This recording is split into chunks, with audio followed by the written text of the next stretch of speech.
Welcome, darling, back to Wonderland with this French half updo hairstyle. Grab a comb, hair elastics, and we're good to go. First, we are going to start with a center part and begin sectioning our hair.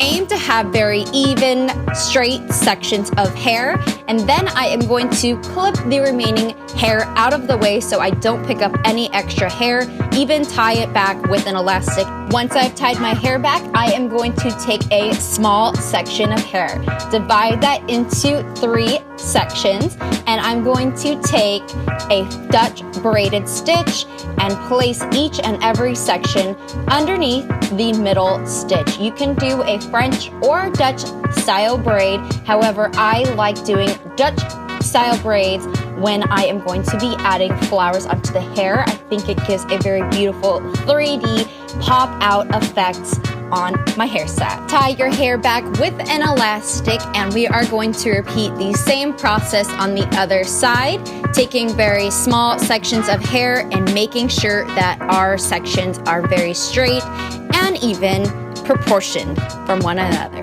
Take a small section of hair, divide that into 3 separate sections, and begin taking each and every strand and placing that underneath the middle section. Tying both of those strands together, pancake these strands of hair for more volume on our braided hairstyle. Then I am going to start with our messy bun with this elastic. And the best tip I can give for creating a put together messy bun is to bring almost half of the hair through the elastic, leaving some of the ends out of the elastic, and then twist the elastic around the hair into the shape of the bun you would like. Now on to the best part of this hairstyle. I am going to take some fresh flowers. You can even use artificial flowers for this purpose. It definitely would be much more cost efficient.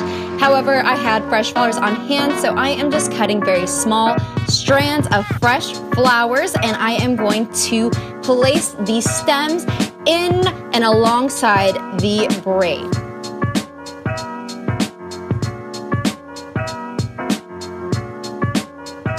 Finishing the look off with curls, here I am taking a 1-inch barrel curling iron for very loose and feminine romantic curls. Thank you so much for watching. I hope you enjoyed watching this video and hairstyle. Be sure to give me a thumbs up if you would like to see more hairstyles like this, and comment below if you have any questions or suggestions. Thank you so much for watching, and I'll see you next time in Wonderland.